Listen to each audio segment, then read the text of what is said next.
Hello guys, my topic for today's discussion is query processing overview. So introduction, a three-step process that transforms a high-level query into an equivalent and more efficient lower query. So the high-level user query is nothing but the any SQL query. Take for example like select star from table, any table, and the query processor takes it as a input and the output is given as low-level data manipulation command. So this thing is noted three main steps.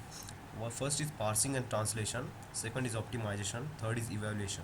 In parsing and translation, the syntax are checked and the relations are verified. It translates the query into an equivalent relational algebraic expression. In optimization, uh, it generates an optimal evaluation plan with lowest cost, okay, for the query plan. In third evaluation, the query execution engine takes an optimal value evaluation plan, executes that plan, and returns the answers to the query. So let's see an example. So we have given an SQL query into an array query relation EMP, which is nothing but an employee table which has got three columns: employee number, employee name, and its title. And second table ASG, it got four columns: E number, P number, resp, and duration. So our task is to find the names of employees who are managing a project. It's a high level query. So the high level query will be select ename from emp asg, where emp.enumber equal to asg.enumber and duration is greater than 37. So it's there will be two possible transformations of the query. So in the first expression you see the pi symbol, which represents nothing but the column. So the pi is nothing but representing the column, e name is the column, and the sigma represents the row. So in expression 1 we are actually doing the Cartesian product of the two tables emp and asg.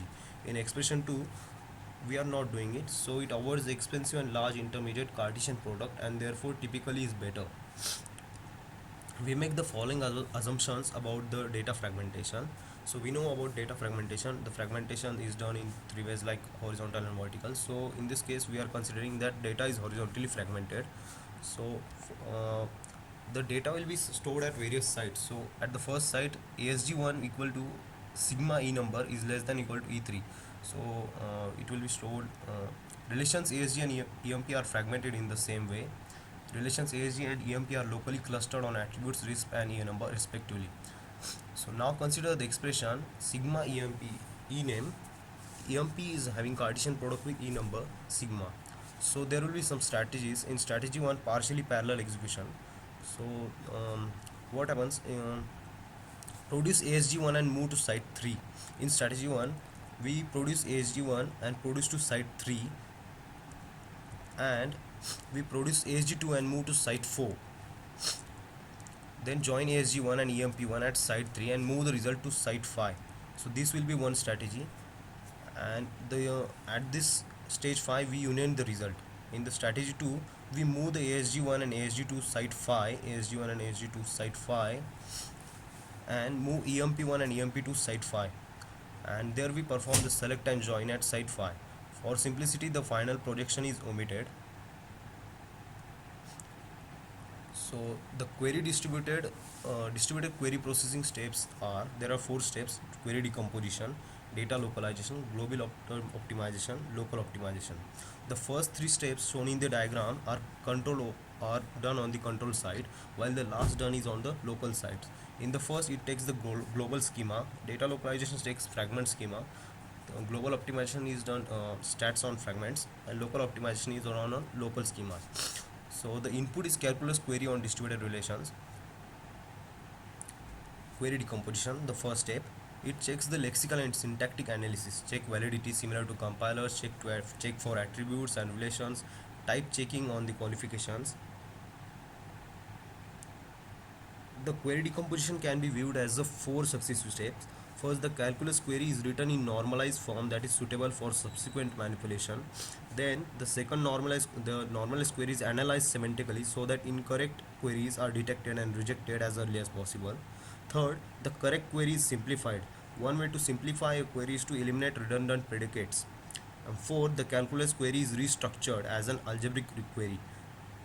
Okay, so this is the first step. In this data localization input, Algebraic query on distributed relations, it determines which fragments are involved, localization for program, substitute for each global query, its materialization program, optimize.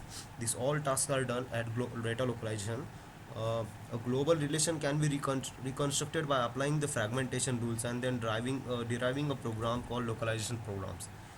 So of relational tables, this is done at the second step.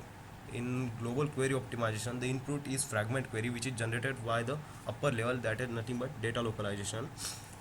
It find the best global schedule, minimize the cost function, distributed joint processing. In distributed, it's which relation to ship where, ship whole versus ship as whole and needed, as discussed earlier in earlier slides. Uh, in global optimization, query optimization consists of finding the best ordering of operators in the query, including communication operators that minimize a cost function. The cost function, often defined in terms of time units, refers to computing resources such as a disk space, disk I/O, buffer space, etc.